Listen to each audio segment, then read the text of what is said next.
Now let us look at the summary, right? Part 1 and part 2. In part 1 we talked about various categories. If you have not gone through that, please go through that. This will be very easy for you to understand many things. So what we have done here, we are clubbing everything which we have discussed in part 1 and part 2, especially with respect to the type of examination. First, let us look at this table. For example, this section, inspection class. Inspection class, this is 1, 2, 3, and 4. So that means we are dividing the whole services which are available in a particular project into four categories. This is just an example. Maybe in your project, this can vary, but this is just an example so that we can understand how it is done, right? Then second column is talking about the category, fluid category, D, N, sphere, cyclic, and fluid M. So this column is talking about material. So I've taken few examples: carbon steel, killed carbon steel, stainless steel, right? Then SDPE also we have considered. So this is just an example. In a particular project, the type of material may vary, but for these materials, if it is category D, then next thing is type of examination, right? Type of examination. So these types we have defined with respect to fluid code. All services which fall under category D, along with these material, this kind of examination will be there. And how we can decide the extent here. Now, for visual, if you see, for all categories D, N, cyclic, and M, for visual there is 100%. There is 100% for irrespective of category, right? Everywhere it will remain 100%. Then LP and RT, right?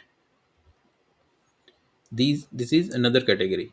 Now, if you see under category D, first let us talk about these categories, right? This is kind of weld, girth weld, socket weld, attachment weld, branch weld, and fabrication weld of miters and reducers. So these are the major categories where these extents of examinations are defined in 31.3. So for all these categories, visual examination will be done for 100% welds. Then LP and RT, for category D, it is 10% for branch weld, 5% RT, right? Same is for fabrication weld of miter and reducer. So these two categories we are going to have the examination for 10% of the welds. 10%, when we are saying, what does it mean?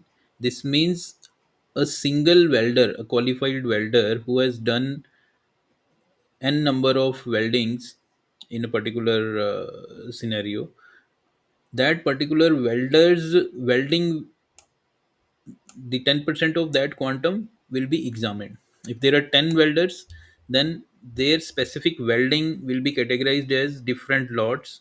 Out of those lots, 10% of the welds will be examined,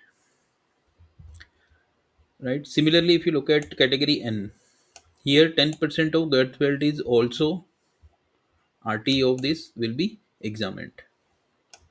10% of socket welding, MP and LP testing shall be examined. Branch weld 10% will be examined. Here 50%, 50%. RT and everything will be 50%. Visual examination is 100%. So this way you can compare it. Here 10 5, 10 5. Here it is 10%, right? So this way you can define the examination. Now you can also look at another aspect here. N is the least critical category, right? So here we are not performing examining the branch weld. Here we are having 5% of RT, right? Here it is 0.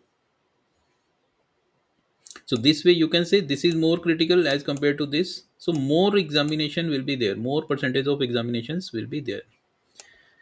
Now let us talk about the sphere cycling, right? Here if you see, these percentages will keep on increasing, right? For all type of welds. Here it is 20%, here we were having around 10%, so it has increased. So based on the criticality of the service for material, these examinations will keep on increasing. Here if you see, the most critical is category M. So if you look at the percentages, these are very high. That means we are examining much more welds in category M as compared to N and D. So this is just a summary from all the clauses which have been given in 31.3, which we just discussed in previous lecture. So those things related to services, first we categorize into fluid category. Based on material, we decide the type of examination and how much welding will be examined for particular welds. So this is how we can look at the extent of welding examinations.